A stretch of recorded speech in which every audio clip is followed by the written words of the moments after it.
자, 의사소통 제8강 북리뷰부터 시작해 보도록 하겠습니다.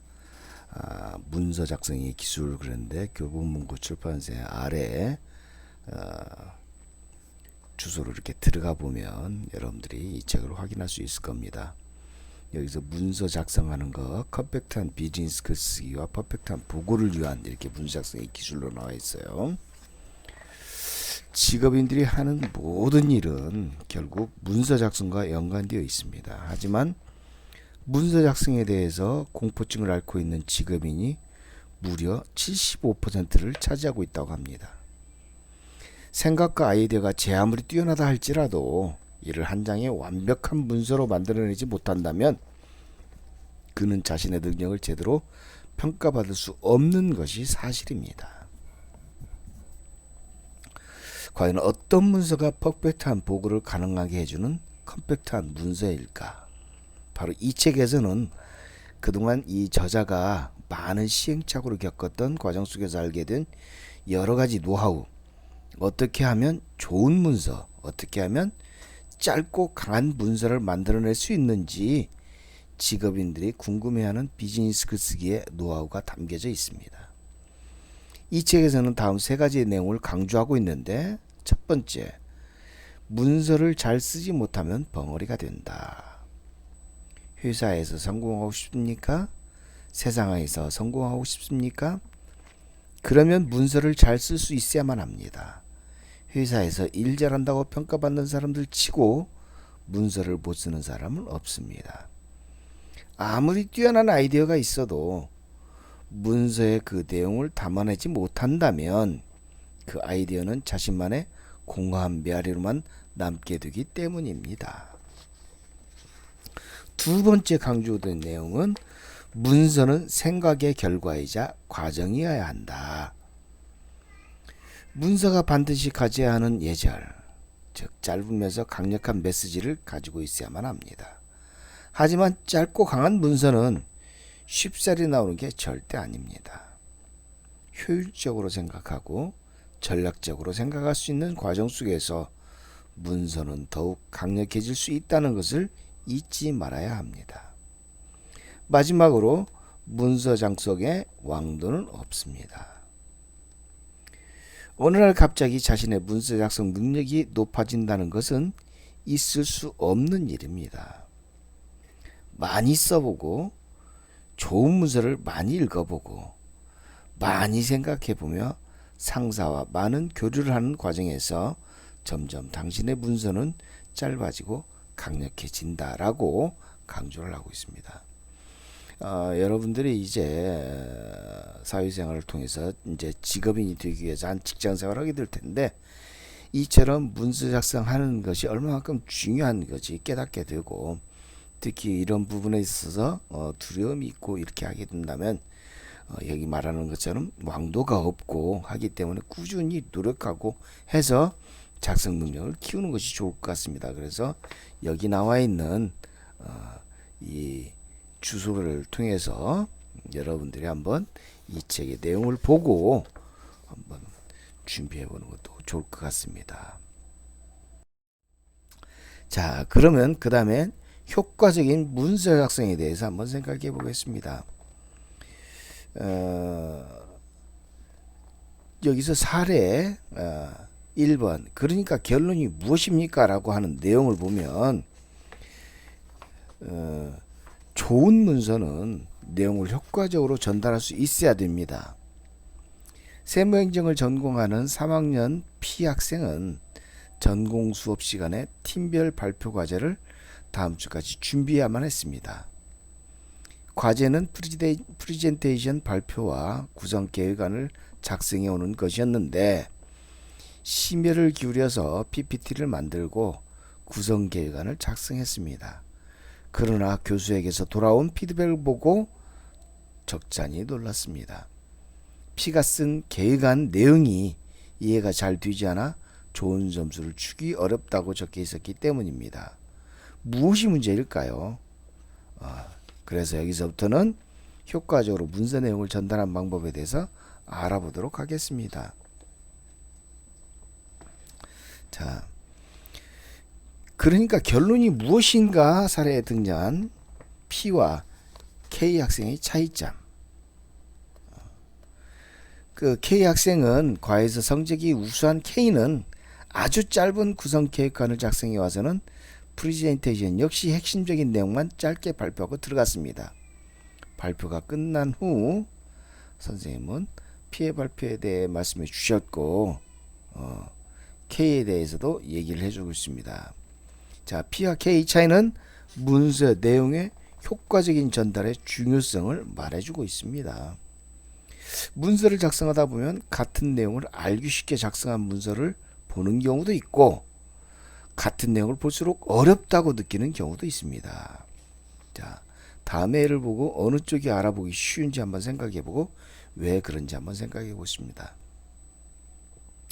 자, A와 B가 클레임 현황에 대해서 당사의 클레임 현황에 대해서 이렇게 얘기했습니다. 올해 당사의 클레임은 178건으로 집계되었습니다. 그중 제품 불량이 46건, 부품 결함이 22건, 배송 문제가 21건, 인적 대응 문제가 62건, 사용 불편이 16건입니다. 클레임 현장 이렇게 했어요. B, 똑같이 당사의 클레임 발생 현황을 얘기를 했는데 여기서는 도표를 이용하고 있죠. 총 건수는 클레임 건수는 178건 여기 나와 있습니다. 제품 불량은 46건, 부품 결함은 22건, 배송 문제는 21건, 인적 대응 문제는 62건, 사용 불편 16건, 기타 11건. 자, 여기 기타는 아직 여기는 표시가 안 돼 있었죠. 자, 그러면 이 둘 사이의 차이점은 하나는 문장으로 서술한 내용입니다. 숫자나 모르는 게 다 똑같습니다. 똑같지만 이거는 문장으로 구성되어 있고 B는 도표를 통해서 구성되어 있습니다.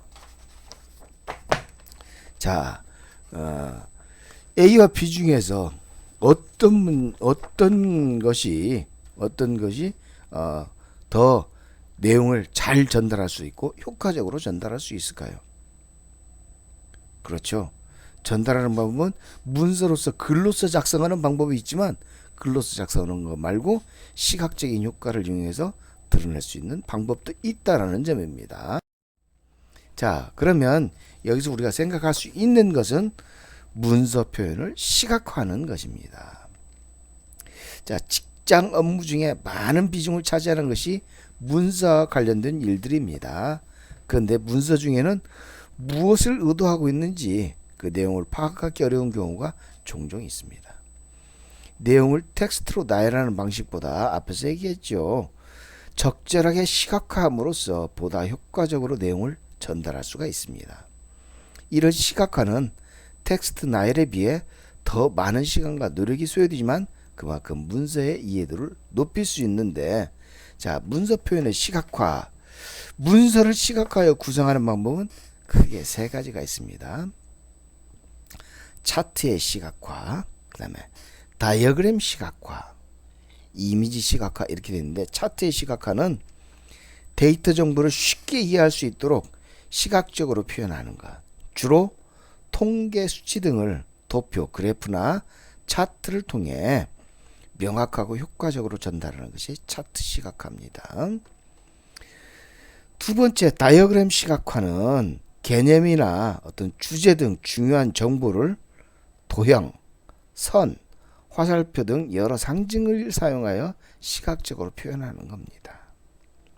그럼 이미지 시각화는 전달하고자 하는 내용을 관련 그림이나 혹은 사진 등으로 나타내는 것이 이미지 시각화입니다. 자, 이처럼 위 세 가지 시각화 방법들은 모두 문서를 효과적으로 나타내기 위한 방법입니다.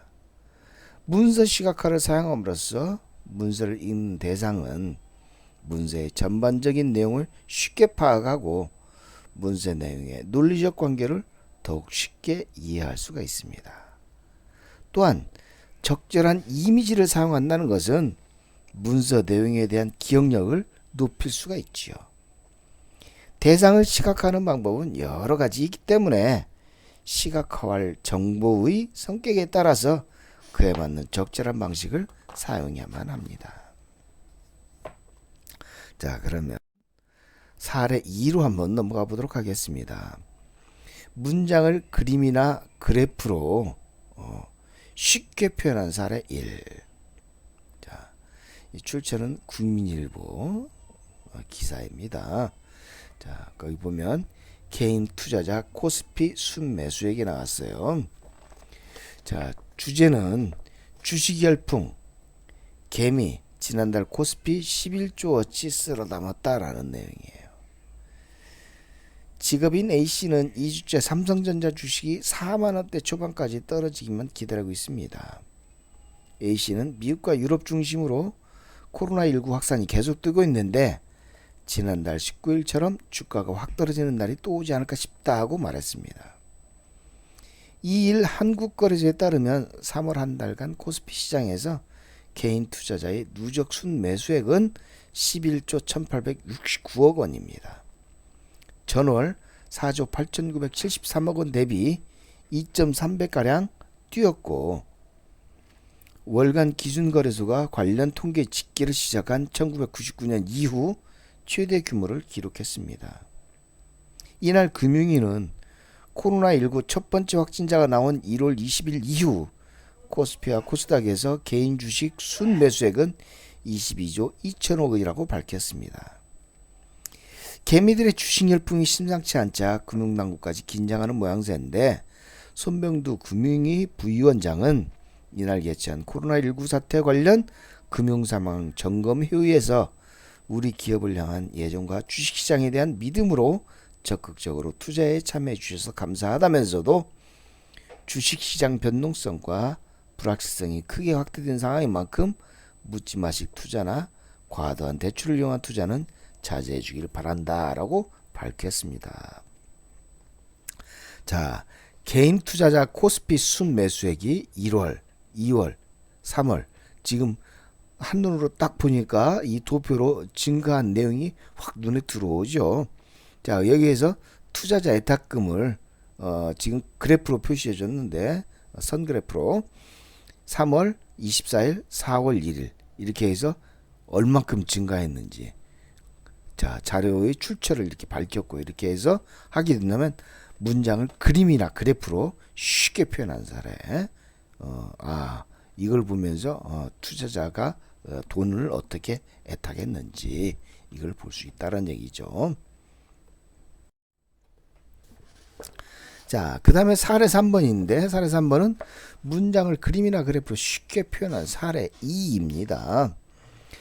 자, 올해 소비자 물가 상승률 0.4% 역대 최저, 외환위기 절반. 물가가 연중 0%대 상승률을 보이며 올해 소비자 물가 상승률이 1965년 이후 가장 낮은 수준을 기록했다라고 얘기를 했어요.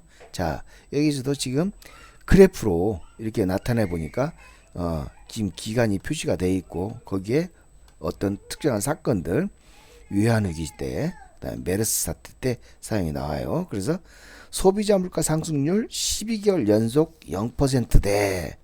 자, 쭉 여기 나오는데 0%대 이렇게 나올 수 있죠. 여기 중앙일보 기사에서 나온 겁니다. 12월 소비자 물가 동향에서 각 연도별 동향이 이렇게 나와 있어요. 내수 체온계 근원 물가도 저공 비행 이렇게 나와 있습니다. 타이틀이 내수 경기 체온계 역할을 하는 근원 물가 지수가 저공 비행하고 있다는 점입니다. 근원 물가는 일시적 가격 변동이 큰 석유류와 농산물 가격을 제외한 수치를 말하는 것이고 물가의 장기적 추세를 반영한다라고 얘기를 하고 있는데 12개월 연속 물가 상승률이 부진하며 디플레이션 우려가 나온다라고 보고 있어요. 저물가가 장기화하면 기업은 상품 서비스 값이 하락할 것을 염려해 생산을 줄이고 소비자는 물건값이 더 떨어질 걸 기대해 소비를 미루게 되는 것이죠. 그렇다면 향후 물가가 더 떨어질 가능성이 있다라고 얘기를 할 수 있는 거예요. 그래서 소비자 물가 상승률 65년 이후 최저치에서 65년부터 쭉 나타나 있는 그래프상으로 표현을 하고 있죠. 자.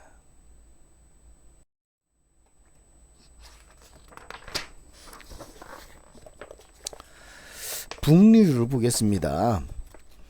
파워포인트 프레젠테이션 실무 이렇게 나와 있어요.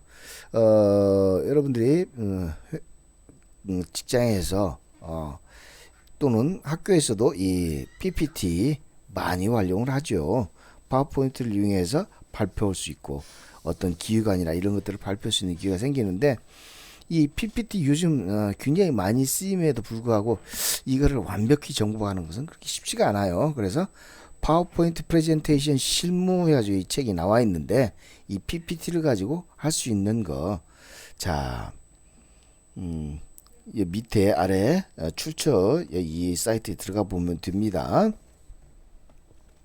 자, 이 책은 파워포인트에서 프레젠테이션으로 넘어가는 중간 단계의 책이라고 볼 수 있습니다.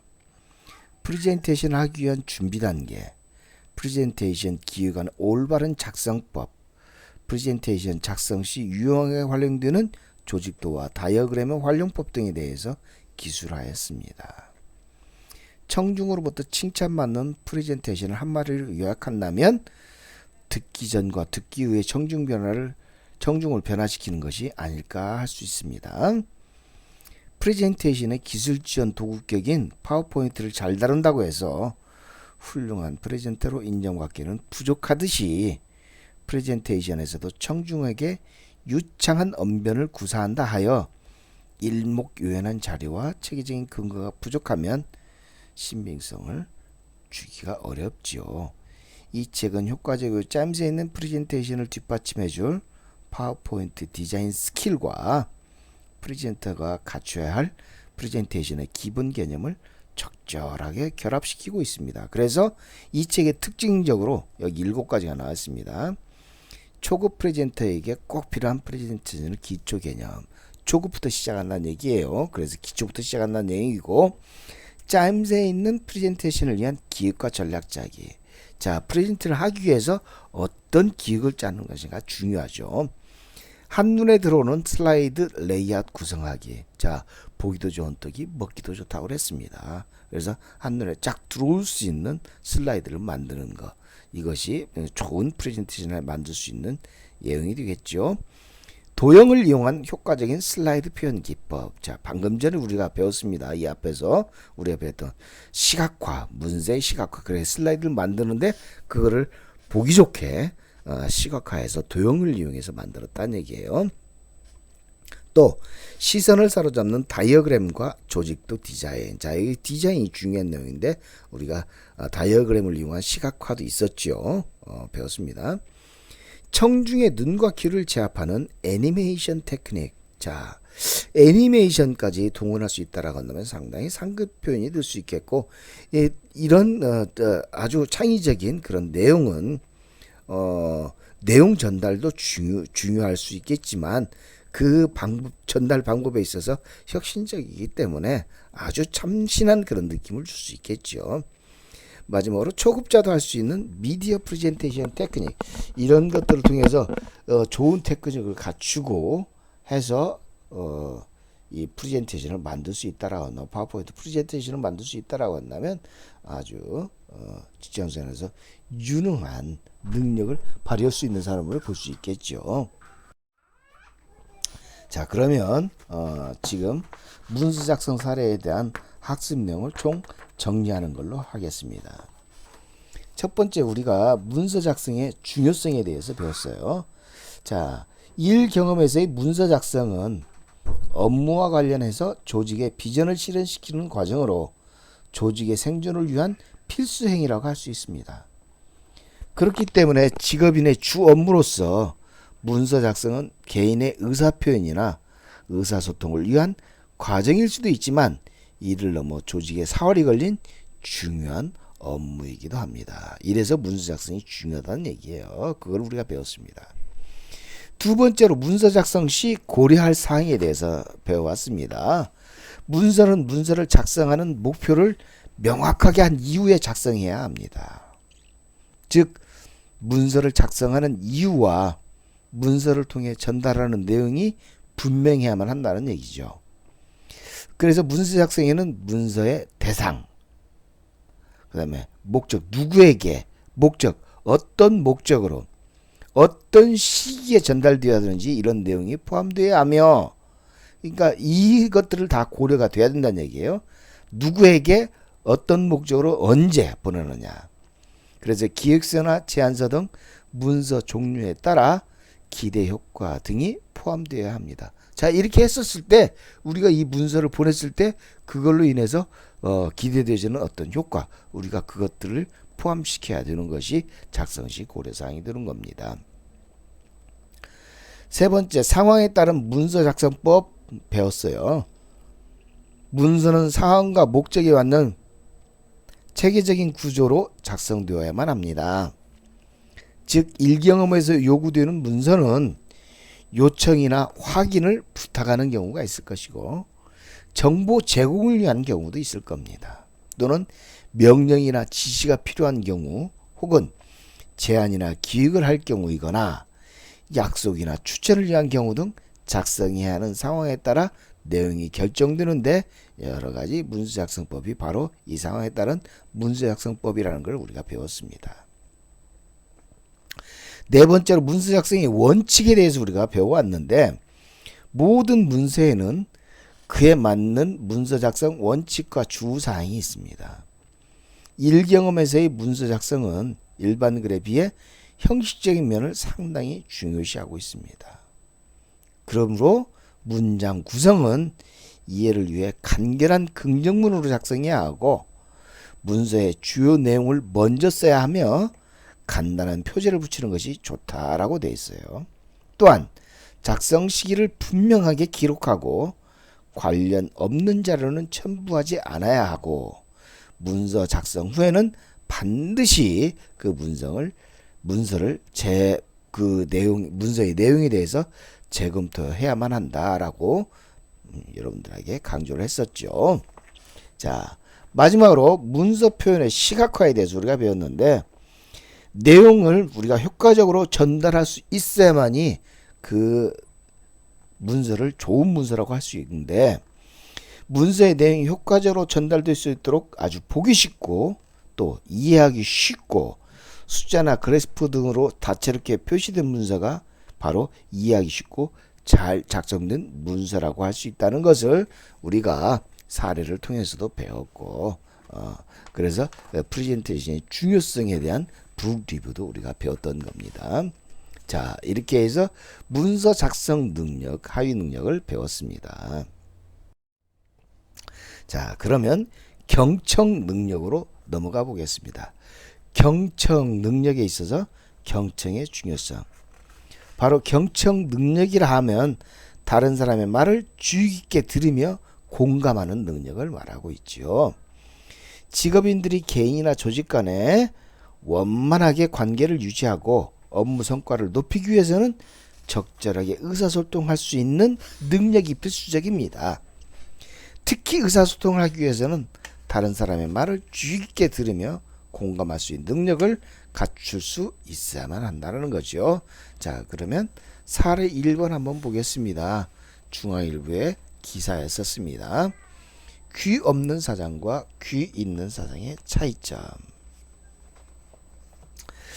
경청하는 사장은 직원들의 업무 영역과 업무 태도를 바꿉니다. 사장이 경청하는 자세를 보인다는 건 직원에게 내가 당신을 신뢰하고 있다는 것을 가장 강력하게 표현하는 방법입니다. 직원에 대한 사장의 신뢰감은 직원의 업무 의욕을 고취하는 데 필수적입니다. 잘 듣는 리더는 비언어적인 방법과 언어적인 방법을 조화롭게 사용합니다. 눈빛, 반응, 표정, 우리 리액션이라고 하죠. 집중하는 자세뿐만 아니라 직원의 말을 듣고 목적과 목표에 맞는 질문을 하는 것, 말을 하기 전에 직원에게 동기부여되는 칭찬 한마디를 덧붙이는 것은 바로 경청하는 리더에게서 볼 수 있는 공통점이 되고 있죠. 직원보다 더 많은 업무 경험과 더 넓은 시야를 가진 리더로서 말을 아끼고 귀를 여는 일은 항상 각성과 노력이 필요한 일입니다. 그러나 잘 듣는 리더가 직원들의 책임감과 동기부여, 업무 역량 향상에 도움이 되며 건강한 조직 문화에 기여할 수 있다면 잘 듣는 리더가 되기 위해 노력해 보는 것이 어떨까라고 기사에서 표현하고 있습니다. 자, 여기에서 귀 없는 사장과 귀 있는 사장의 사례에서 볼 수 있듯이 경청 능력은 일경험에서 우리가 상당히 중요한 점을 알 수 있습니다. 그래서 여러분들에게 경청 정도가 한번 어느 정도인지 1번에서부터 10번까지 이렇게 나와 있어요. 나와 있고 여기에서 보면 나는 화자를 방해하지 않고 자신의 생각을 표현하도록 한다. 전혀, 가끔, 거의, 항상, 전혀 하지 않는다. 그러니까 제로, 가끔, 거의, 항상 1, 2, 3, 4점을 배점을 해서 여기 10점에서 19점, 20점에서 29점, 30점에서 40점까지 해서 30점에서 40점은 상대방의 말을 효과적으로 듣는 사람이다. 20점에서 29점, 좋은 청취자이긴 하지만 앞으로 더 개선할 점이 있다. 10점에서 19점은 개선이 필요한 상태에서 경청 기술을 개발하기 위한 기법을 적극 학습해야 한다라고 되어 있어요. 자, 직장에서 겪게 되는 실패와 의견 충돌의 가장 큰 원인 중 하나가 서로가 귀 기울여 듣지 않는다는 데 있습니다. 우리는 상대방과 대하기보다는 상대방에게 자신의 말을 전하기에 바쁘기 때문에 그렇습니다. 연구에 의하면 사람들은 깨어있는 시간 중 약 40%를 듣는 데 사용한다고 합니다. 그러나 대부분 듣는 효율성은 25% 정도밖에 안 된다고 합니다. 이로 인해 많은 문제들이 발생을 하고 있습니다. 그래서 지금 여러분들이 얼마나 잘 듣는 경청하는 사람인지에 대해서 여기를 한번 여러분들 스스로 자가 진단을 해보고 자가 진단을 해서 여러분들이 어느 수준에 있는지 한번 파악해 보는 것도 좋겠습니다. 이게 특별히 과제로서 제출하는 내용이 아니지만 과제라 생각하고 여러분들이 이거를 한번 테스트 한번 해보기를 바랍니다. 자, 오늘은 여기까지 하고 다음 시간으로 넘어가도록 하겠습니다.